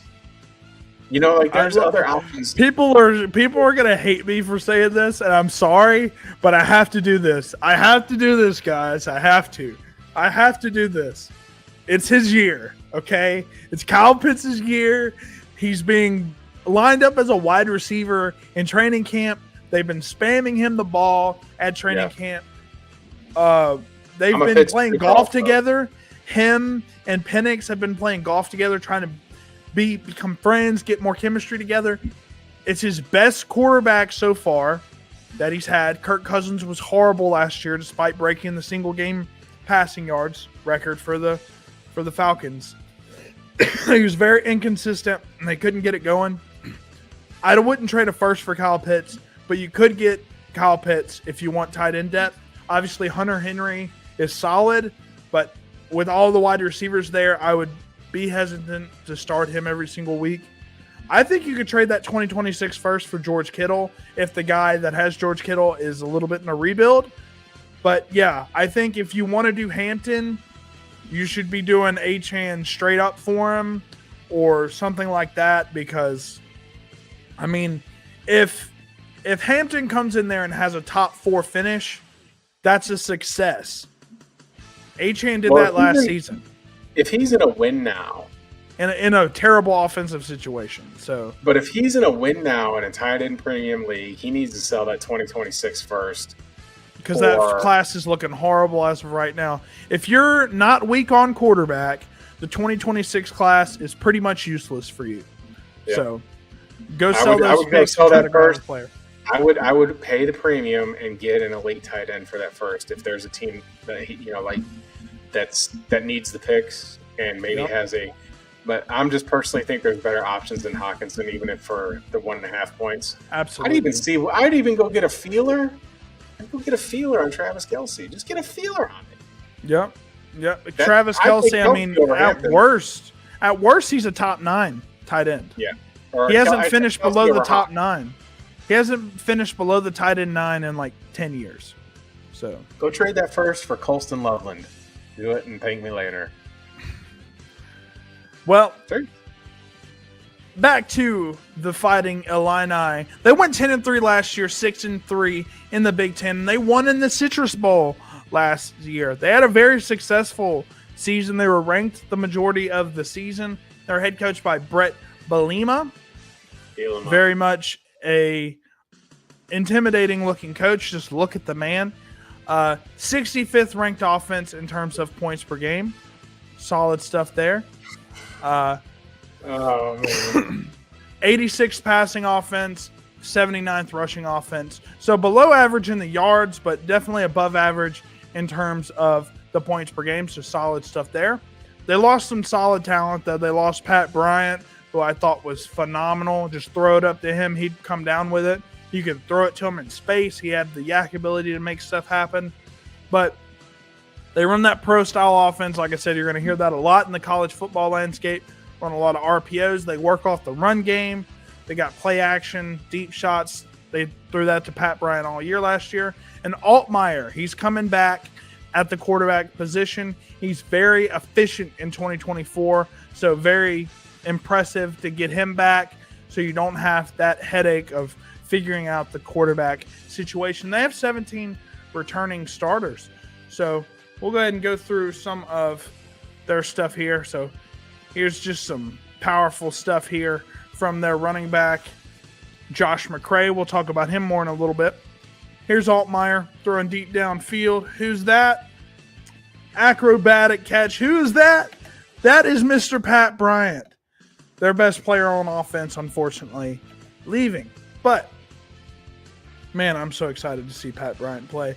Let's go ahead and get deeper into the Illinois offense. So, offensive coordinator Barry Lonnie Jr. And last year, like I said, Altmaier, 2,700 yards, 22 touchdowns, 6 picks. Impressive stuff, all in all. And I think they're going to have some sort of committee, right? They've got Caden Fagan. They've got Josh McCray, Aiden Lawry. They've got a lot of guys coming in that we're not sure who's going to be the lead back here. I think they're going to be trying out a little bit of everybody just to feel out who's going to be the most consistent back on this roster. They lost 2 of their best wide receivers. Obviously, they have Hudson Clement coming in through the portal. He's very impressive, so we'll see what he does. But their O-line fully returns. They had a middling performance as a unit last year, but I think they will grow with all the starts, more experience, better. 5 of their starters return. I think that's going to be the strength of this Illinois team. So, yeah, it says here that they've got 10 returning starters on offense and 9 on defense. So this is an experienced team that had winning experience last season. Now, like you said, the electric Pat Bryant is out the door, but this is a team that's definitely probably the best one that he's had here in Illinois. Absolutely. So, and I'm not going to – Hudson Clement is very talented, but there's Josh McCray he's just a big physical runner. Right, here he is again here. Big, just powerful back. Use some sweet feet on the cutback. There's West Virginia boy.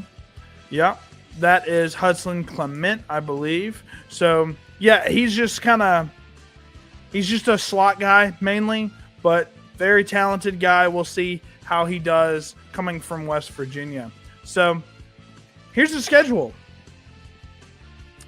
Right? Western Illinois, probably a win. Duke on the road, though. I think Illinois gets that, but man, that's a tough one. I think Duke's better than a lot of people give them credit for, but I do think that's a win. It's going to be a tough win, though.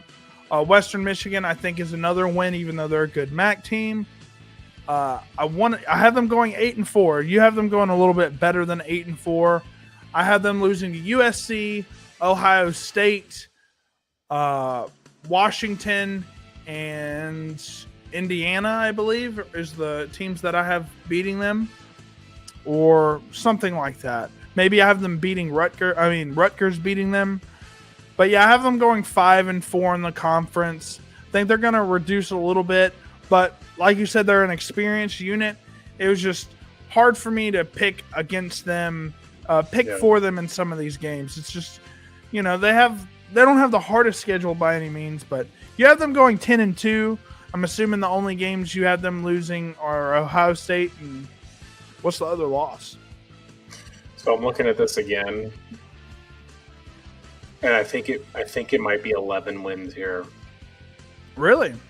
I do. I think that they can beat every team on the schedule. If they went undefeated, I could see it. Undefeated? I think 10-2 is the floor for Illinois. It's a playoff team, playoff lock.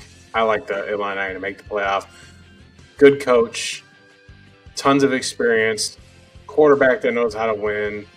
I mean, this is the Alabama of the Big Ten with the returning experience and a coach that's been there. It's not his first year, so he's not transitioning into a new roster.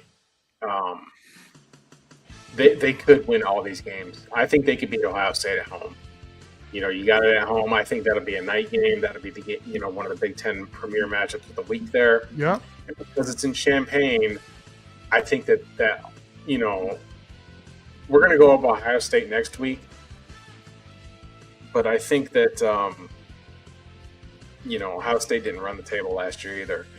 But they're better than every other team on the schedule by a decent margin. I mean, I like them way more than Indiana, and it's not pick on Indiana like I did in the last segment there, but I think that they're better all around.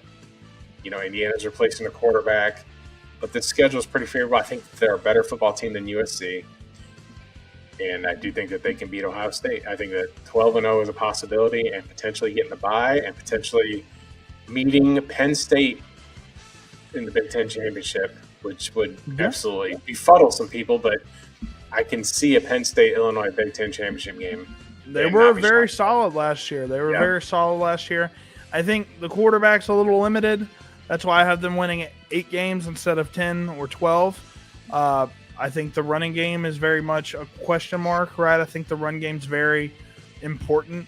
But, yeah, I mean, their schedule, like you said, especially in the second half of the season, very favorable. So definitely curious to see what they do this year. But let's go ahead and move on to the key player, and I think it's Luke Altmaier.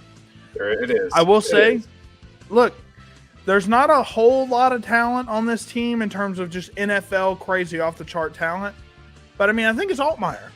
I think, his size is adequate, 6'2", 200 pounds. He's a senior. He's been very consistent, right? Experienced quarterback. He has 30 total starts. 2 years at Ole Miss as well, where he didn't start all that much. He's a former 4-star recruit. He broke out last year, 2,700 yards, 22 touchdowns, 6 picks. Very efficient, very accurate. He throws with touch. I'm seeing a little bit of Brock Purdy here. If Arizona, I see a little bit of Brock Purdy here, limited arm talent type of stuff. I think that's his ceiling, is somebody like that. I think he'll be a day 3 guy if he continues to put up these numbers. Even if, they go undefeated, I think with just the eye test, he's not an elite talent, but he's smart, efficient, and I think he's probably a day 3 guy. He could slip into day 2 as well, kind of like a Tyler Shuck if he really shows off some of the crazy arm angle, some of the athleticism as well. But let's go ahead and look at some of Altmaier's film here. Here he is last year versus Nebraska. throwing a quick out route to number 4.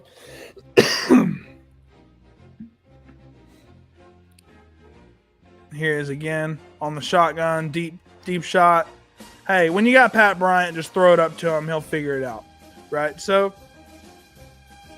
when I was watching him, he didn't blow me away with any one thing, but he was smart. He could understand defenses, made the right reads. So that's very important, and I think he could be a high-quality backup at his peak unless you get some crazy situation like with Brock Purdy.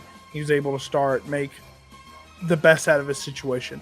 But Altmaier, I do like a lot of what he brings to the table. Smart kid, just limited in terms of intangibles.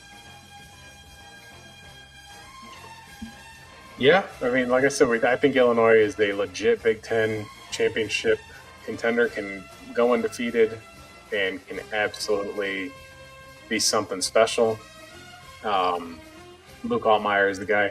Funny thing about Bert Bellema, I mispronounce his name too. When he took the job at Arkansas, he's got this.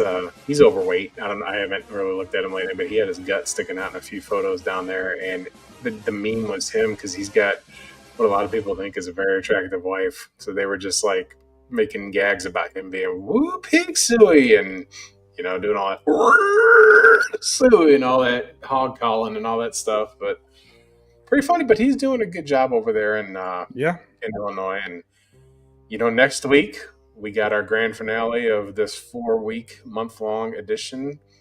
I mean, it's already been 3 weeks since our SEC 4-week edition. I was looking at it like we did 5 teams this week and 5 teams last week, but our SEC shows went over 2 hours every time for 4 teams each week. But I think that there's almost more. Like we had more to talk about. Yep. But like up here, the Big Four, like Michigan State, Penn State, Michigan, Ohio State. Michigan State, part of that Big Four. They deserve to be there. Yeah, there's a lot of history there. You got guys like history.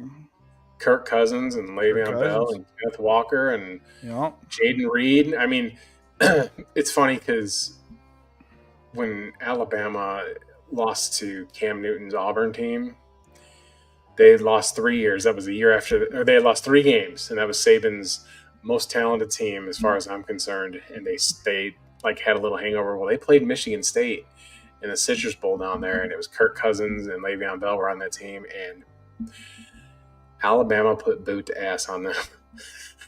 I mean, it was just I didn't know what to expect because when you're a team that expects to make the playoff and you go into a non-playoff situation, non-BCS title situation there, you're going to kind of see how you respond. But Michigan State, ended up making the playoff a few years ago. They were undefeated. Yeah. And that's the famous Derrick Henry stiff arm of that defensive end. Have you seen that? Yep. I know pretty much all the Derrick Henry stiff arms. He stiff armed that dude so hard he flipped. It was just but I've got I think what would be cool. This would be cool. All right. Michigan State are the Spartans. So if they had, I swear to God, if they had donors like they get down there in Texas, the way that I would recruit Michigan State football is tear down that stadium and build a brand new one, but make it like a Coliseum, like the Spartans had. Like Soldier Field looks like externally. It's got that same look like a Coliseum, and you put these big pillars, and then you have a total Roman Greek, like an absolute tribute to Sparta. And if you built that stadium and built the state-of-the-art facilities there, I think that they can start getting some of those 5 stars from Penn State, Michigan, and Ohio State. Yeah. But Michigan State has had success, but the last couple seasons have been really tough on them. Again, that's probably the best logo in the Big Ten, in my opinion. We're looking at all these logos here. I mean, bunch of letters. It's a bunch of letters. Illinois used to not have that, but nonetheless, next week's show is going to be good. There'll be a little bit more to talk about with some of the depth on these teams as compared to what we've gone through the last 2 weeks. Yeah, it's been kind of excited to see. Wonder who our key player for Ohio State's going to be. It could be Jeremiah Smith, or it could be Julian Sand, 5-star quarterback. But he left Alabama when Saban left. Him and Caleb Downs and Seth McLaughlin all left and went to Columbus. Yeah, So, give me Jeremiah Smith. I think he's one of the most insane players I've ever seen. He's just insane. So curious to see what he does next year. Hopefully he follows it up and doesn't have like a Luther Burden type of fall off, but we'll see. Well, Michigan's got the number one quarterback recruit, which they had to empty the brink trucks for. I think I mentioned that in a show last week that this is a kid who's from Michigan, loved Michigan football, gets recruited by Brian Kelly, and it takes Dave Portnoy and some business associates to open up the Brinks truck and buy him and bring him back to Ann Arbor. And I think that when you do that, I think if you do something like that, you're telling on yourself. Yeah. You're telling on yourself that it took money for me to come here. It's one of the things about the dynamics about college football is the recruiting. But when it comes out, like Texas Tech is a great example, man. They put out a meme and they don't even realize how tone deaf it was. And they use the capital letter and then the little or and the big case letter, which is the way of mocking, I guess, when you're texting. Well, they can't recruit at Texas Tech. Well, when you've got oil money, they've got Lubbock has more oil money than any other Texas school. They got more than A&M. They got more than the Longhorns. But and yet they can't be successful consistently. Well, I think that in this They've era, had some great players too in the past. Well, they've had, Cliff Kingsbury went there. Yeah. Holmes went there. Michael Crabtree had one of the most legendary freshman seasons of all time. But it's, but have you ever been to Lubbock? You ever been to Texas, Bobby? No, I have not. So it's very much a regional state. I've been all over the place. I've been to Houston. I've been to Dallas. I've been to El Paso. I've been to Lubbock. I've been to Amarillo. It's not all the same. It's just not. And Lubbock's kind of just in the middle of, West Texas, Northwest Texas. And it's kind of, you're closer to New Mexico, but you're not near the Rio Grande. It's really kind of like an odd location. There's no water. It's not like Houston where you're right there on the Gulf of Mexico. Yeah. It's not the easiest appeal, I guess you would want to say. Because it's not like if you're going to, like, for example, if you're going to Penn State, that's in the middle of nowhere too, but there's a legacy of winning. And if you go to Athens, Georgia, again, you're just west of it or just east of Atlanta. Athens is big. I've been to Athens, but it's nothing like Atlanta or anything like that. It's a smaller town. Tuscaloosa. Tuscaloosa. I love Tuscaloosa. I went there a few months ago. I love that town. I love the look of Tuscaloosa, man. But if you're a college kid, right, and if it doesn't have the legacy of winning football, what's the appeal? Auburn, same thing. Auburn, East Alabama on the down south, deep south. What's the appeal if you don't have a legacy? Yep. Texas Tech doesn't have a legacy of any of those schools. Yep. They don't have a legacy of Penn State or Michigan or Ohio or even Illinois or USC. It's just it's Western Texas in the middle of nowhere, so they have to pump these resources in there to get people to go there. Yep. So, but good for them. I mean, I'm not mad at them. I wanted to also say we got a couple final scores here. The Patriots ended up winning that game 48-18 in preseason. That's absolutely out of control. Yeah, Josh Dobbs was lighting it up, baby. The Browns won 30-10. The Lions won 17-10 as we led off the show with, the injury to that player for Atlanta. For Detroit, and just hope that he's all right. We've been doing the show, so we don't have any updates on that. And Bobby, you know what else happened? We had a CFL game. Okay. And I had the Edmonton Elks, and they were losing the whole game. I had them plus 1.5, and they won the game by 1. That's another CFL winner. You guys need to get my CFL package. Every time we do a show, I'm talking about me winning those games. Yeah. And you can just be winning with me. I put it on X every morning. Every morning. I put it on there.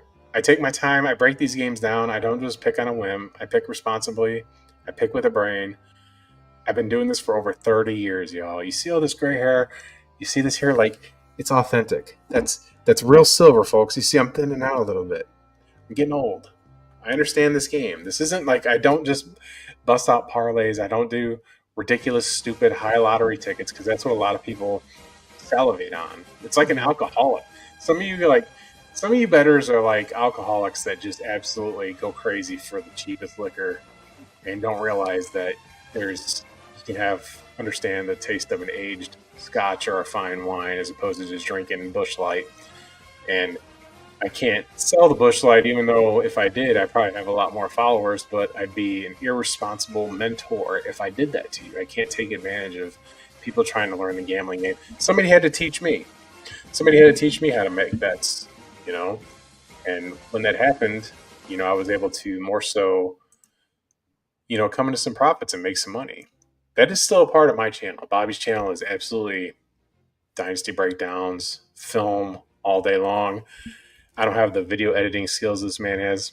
It's one of the benefits of having him co-host with me is he does all the graphics, all the film. He takes all the time. So everybody, we got 13 viewers, 14 viewers. I don't know how many are on X. Follow his stuff if you love that stuff because it's great information. And that's why we're doing the college previews. I mean, I love college football more than he does, respectfully, and he'll admit that. But this helps you get your dynasty teams ready because you're able to get a feel for what they're doing because college production absolutely matters. It absolutely matters. I don't care what anybody says. And when it comes to skill position players, in my personal opinion, I'm an early declare person. I'm more so of an early declare. That's gospel to me. Yeah. If you're coming back for a senior season, there has to be a reason for it. Usually it would be a transfer where they had the holdovers, where they used to have to wait a season before they could transfer. I mean, there would be exceptions to the rule. I mean, there's some guys that are like Peyton Manning played a senior season at Tennessee. Still couldn't beat Florida. Looking like Arch is going to stay for his senior season. I've been telling people that for a long time.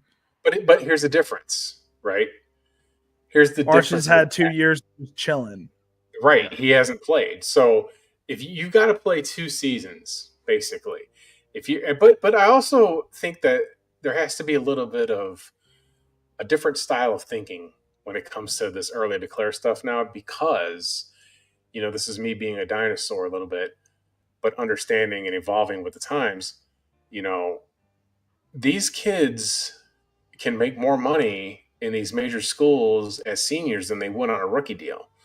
And if you're playing football and you're successful at it and the Georgia Bulldogs say, hey, we'll pay you to stick around even just $1 million, or you can go to the NFL and go in the 4th round and you might make the Brock Purdy is a great example of that. I mean, he was making plumber money, shout out to plumbers, but he was playing in the Super Bowl for Christ's sake. Yep. And because of the way that the pay structure, he couldn't negotiate it, at the time. So he had to wait 4 seasons. But in college now, until, President Trump signed that executive order about the payments and things along that sort, and we don't know how that's going to play out because they have to go through all kinds of legalities and changes and stuff like that. And you just don't know what conference is going to do what and how that's going to hinder some schools, whether they're a challenge or this and that. But nonetheless, I think that the landscape of understanding your prospects when we do these college previews are more so for you, the viewer, to get a feel for what you're going to be doing in your rookie draft. Now, if you're doing a redraft, you might get a couple things out of some, that would be something that we would do before the NFL draft, I would think, because this show is in its infancy. We started this show after the NFL draft. So we're on episode 11? So we've been doing this for 2.5 months, 3 months, almost 3 months. Yeah. So it's just a matter of, understanding what you want for your incoming classes. And it's a little bit more complex when you got transfers, you're constantly reshuffling the rosters. So that's another thing. Yeah. It's got to be very difficult for these head coaches to maintain a roster in college football. I don't know how they do it without pulling their hair out. The NIL has to soothe your players. I mean, it's the only way to maintain a balance. That's why we're going to see players like, that's why I said when we were talking about Nitro at Purdue, you need to know your value. You need to understand. You have to be honest with yourself about what your value is, and maybe you need to be a player who takes a little more advantage of your college and get a little bit more of a degree, as opposed to some of these players that don't, that are using it for a stepping stone. Like Purdue, you cannot be a dummy and go to Purdue. That's an engineering school. It's like Georgia Tech. You can't just arrive there. It's not like, Ole Miss. No, I'm not knocking Ole Miss. I'm just saying that the academic qualifications are different. It's a different cup of tea to go to Northwestern as opposed to going to Iowa. It just is. So don't, everybody that's watching, they know it's the truth. But that was a little rant there. You got anything you want to promote, Bobby? I mean, the NFL season is cooking up. I mean, it's heating up, guys. The preseason's in full swing. So obviously I'm looking at any rookie deep depth chart kind of guy in all these preseason games, trying to get you guys any stashes, any just deep cuts that I can. So that's what I'll be putting out on my channel. In the meantime, obviously, I'm dropping 3 videos a week. So if you guys want to stay up to date on your Dynasty rosters or fantasy football rosters, I do a little bit of both, mainly Dynasty coordinated though. So if you guys want to keep y'all's rosters uptight and make sure y'all are not missing any waiver wire pickups, I will be making sure that you don't miss a single one. So you think you got any Matt, we got a couple more minutes here.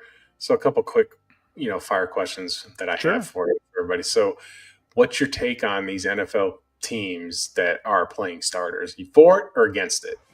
I'm for it. I think you don't play them an irresponsible amount, but definitely think it's a good idea to get your teams out there, and especially your first teams, try to get, especially if you have rookies on your first team, just to get the chemistry going, playing some live action games, because practice, regardless of what people say in training camp, it's a little bit different when you got another team full of hungry people, whether it's the second team or the third team defense.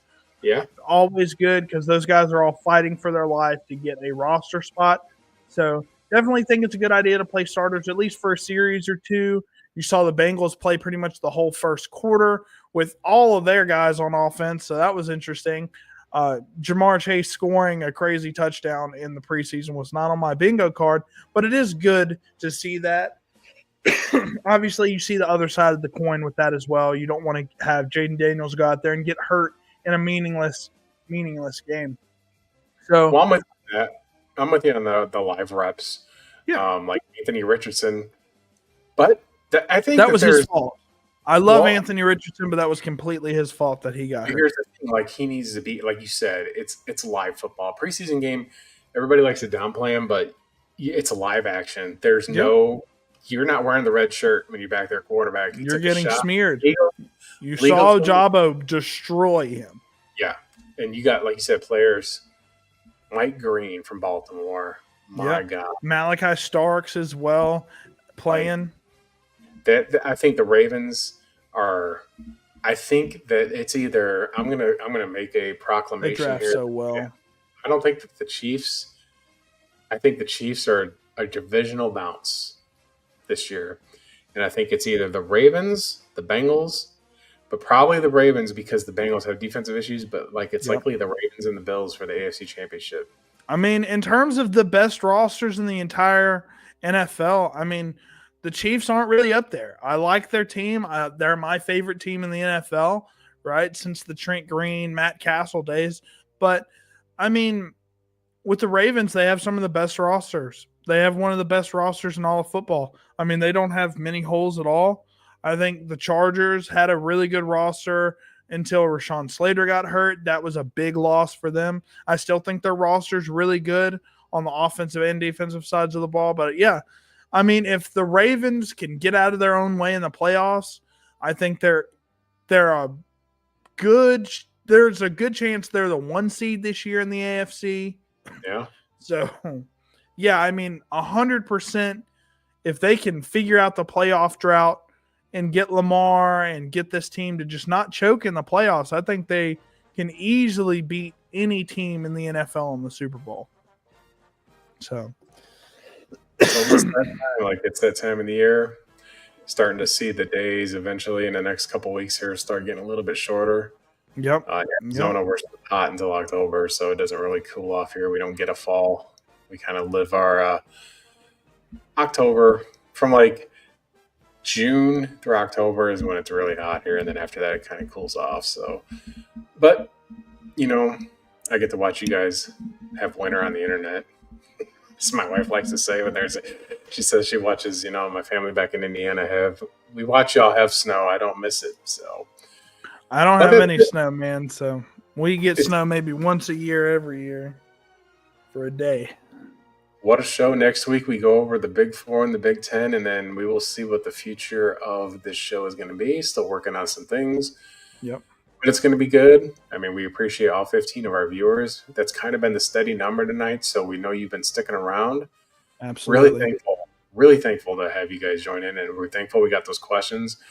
You can only ask the questions on the YouTube, though. Use the link. I can definitely use the viewer time. My goodness. It helped me get monetized. I mean, there's no mistake about it. That's kind of what I would like to do. That's a dream of mine, is to be able to talk sports and talk it intelligently, talk sports betting, and specifically just football and maybe some college hoops. Like, I've quit on my YouTube page. I've said I'm not going to put up any Major League Baseball, NBA, WNBA. I did pretty well with those lines, and I know how to read those lines, but I don't enjoy it. And if I don't enjoy it like that, I'm not going to put my energy and resources in it just to sell myself out to acquire followers and acquire, I've been doing the CFL. We're almost halfway through the season and I have 0 subscribers, and they're just missing out on money. I keep posting the wins and I post the proof, and I'm available for DMs and stuff, all that, and nobody wants to capitalize. And I think it's because it's a niche market.